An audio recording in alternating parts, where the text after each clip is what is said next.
Lajmi më i shpejt nga rajoni Jonian, vetëm në valët e Radio Saranda.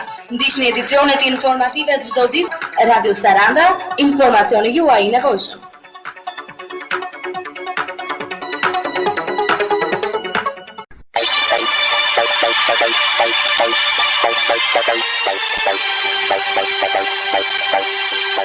Edicioni informativ në Radion Saranda.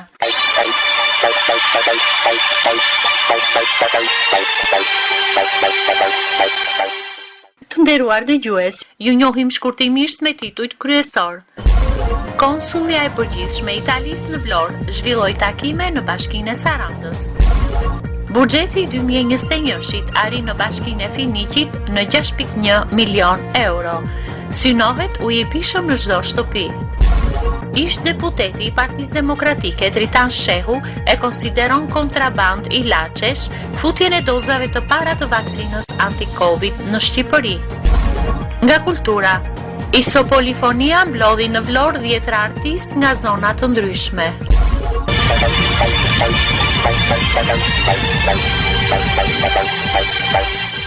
Dhe tani ju njohi më hollësisht. Konsullja e përgjithshme e Italisë në Vlorë, Ilva Palmieri, zhvilloi disa takime në Bashkinë e Sarandës. Në takimet e zhvilluara në Sarandë, Palmieri është shoqëruar nga konsulli i nderit të Italisë në Gjirokastër, Teodor Bilushi. Një pritje miqësore ju rezervua diplomates italiane nga kryetari i bashkisë Adrian Gurma.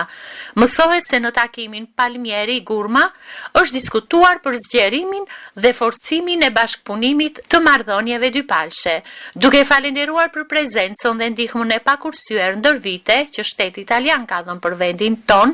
Gurma ka shprehur vlerësimin dhe mirënjohjen për gatishmërinë dhe mundësitë e shumta të bashkëpunimit të frytshëm në të ardhmen me rajonin e Sarandës.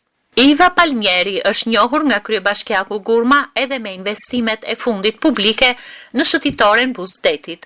Ajo është shoqëruar më tej për një vizitë në sitin arkeologjik të qytetit antik të Butrintit, ku u prit nga drejtori i këtij institucioni Eri Sulo. Pjesë e agjendës së konsulles së përgjithshme të Italisë në Vlorë, Palmieri, ka qenë edhe takimi me motër Daniela Silvestrini, qytetare nderi e Sarandës, misionare prej 25 vitesh e qendrës sociale Motrat Marcellina në qytetin bregdetar. Saranda dhe Butrinti janë një destinacion i rëndësishëm i turistëve italian. Një kontribut në vite për Sarandën kanë dhënë edhe Motrat Marcellina, të drejtuar nga motër Daniela si dhe misioni arkeologjik italo-shqiptar që punon prej vitesh në Finiq dhe Butrint. Buxheti i vitit 2021 i Bashkisë Finiq vlerësohet nga më të mëdhenjtë të gjitha viteve, ku së bashku me fondet evropiane për programet Milestone 2, Milestone 3 dhe Solis arri në rreth 6.1 milion euro. Sipas kryetarit të bashkisë, Kristo Kiço, duke ju referuar projekteve që priten të zbatohen, sigurimi i këtij fondi të rëndësishëm nga qeveria u arrit duke prezantuar projekte serioze që zgjidhin probleme në shkallë të gjerë, të tilla si furnizimi me ujë në të gjitha fshatrat e bashkisë. Kiço përmend edhe shërbimet e rëndësishme sociale për t'i shërbyer banorëve të bashkisë, siç janë qendrat e pritjes për të moshuarit dhe shtresave në nevojë. Sipas zyrtarëve vendor, investimi më i madh është bërë në 3 ujësillsat rajonal, Merko, Leshnic dhe Finiq. Kohëzgjatja e përfundimit të këtyre projekteve do të jetë 2 edhe 3 vjet, sepse parashikohet edhe rjeti i brendshëm në fshatrat në mënyrë që u jepishëm të arrijë çdo shtëpi në bazë 24 orëshe. Ndryshe nga disa bashki si Motra në jug perëndim të vendit, gjatë 2020-s, Bashkia Finiq tregoi aftësi për të thithur fonde nga programet evropiane, duke paguar pjesën e vet në bashkëfinancimin e projekteve të tilla si Qendra Kulturore Livadja, investime në Drovjan e të tjerë.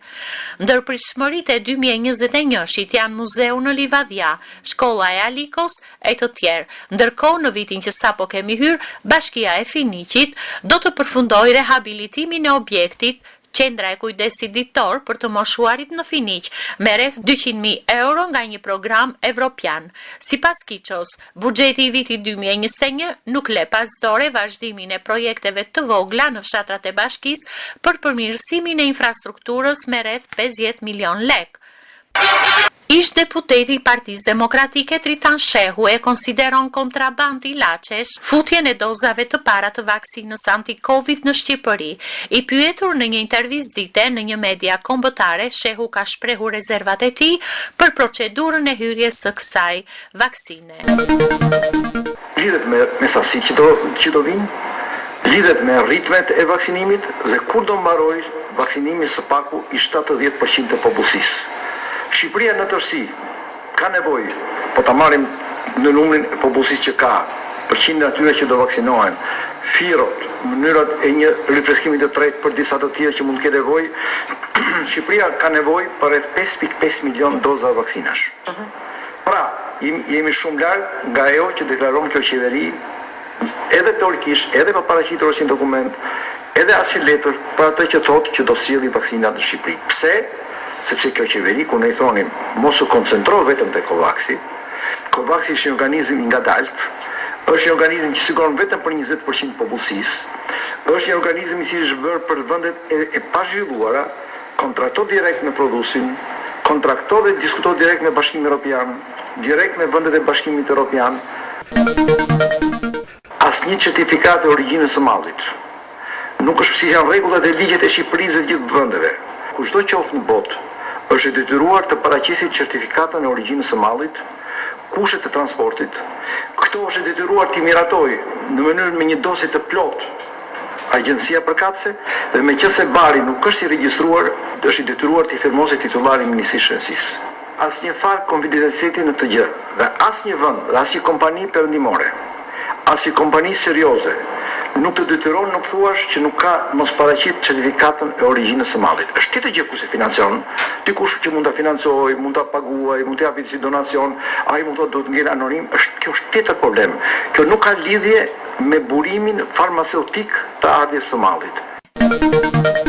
Edhe rregullat të cilat janë në ligjin që kanë ndryshuar këta zotërinj të majt, të socialist, në vitin 2014 dhe as vendimet e qeverisë të lëshuar nga këta vetë për atë nivel farmakosigurie dhe farmakovigilance që kanë konsideruar të mjaftueshëm në Shqipëri, që për mua nuk është i mjaftueshëm. Pra, këtu kemi, pra në këtë mënyrë, unë e theksoj, dhe këtu hyn në atë element i cili quhet minimalisht kontraband medikamentesh. Nuk paraqiten dokumentacionet, nuk paraqiten certifikatat e origjinës. E theksoj prapë. Unë nuk them të thuhet filani pagoi kaq mirë, mund të doj ta Ish deputeti i Partisë Demokratike Tritan Shehu. Dhjetra artist nga zona të ndryshme të vendit u mblodhën në Vlorë për edicionin e 8 të festivalit folklorik tipologjik kombëtar të ISO Polifonis.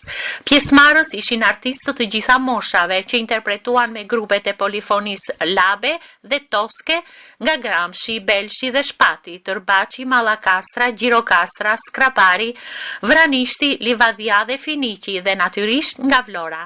Juria ndau disa çmime për kontribut të gjatë dhe interpretim me nivel të lartë artistik. Çmimi special Haxhi Dalipi e fitoi Neki Zhupani nga Gramshi, ndërsa çmimin e parë Neço Muko e mori ansambli folklorik i qarkut Elbasan. Të dytin e mori grupi polifonik mix Shëndolli dhe Gjergj Arianiti nga Bashkia Mallakastër.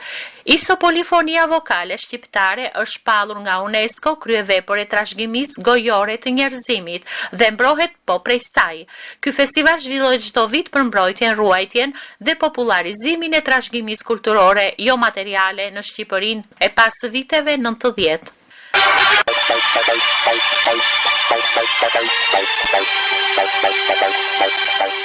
Të nderuar dëgjues, ndoqët edicionin informativ në Radion Sarandë.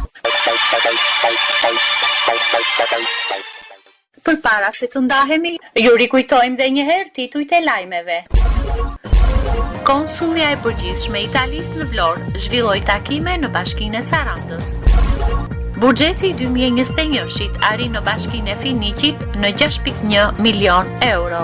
Synohet ujë i pishëm në çdo shtëpi. Ish deputeti i Partisë Demokratike Tritan Shehu e konsideron kontraband ilaçesh futjen e dozave të para të vaksinës anti-Covid në Shqipëri. Nga kultura, ISO Polifonia mblodhi në Vlorë 10 artist nga zona të ndryshme.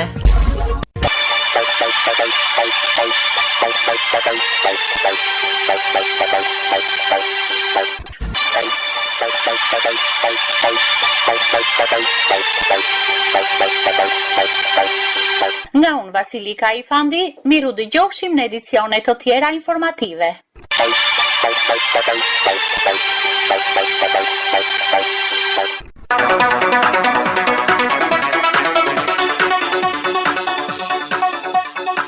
Lajmi më i shpejt nga rajoni Jonian, vetëm në valët e Radio Saranda. Ndiqni edicionet informative çdo ditë. Radio Saranda, informacioni juaj i nevojshëm.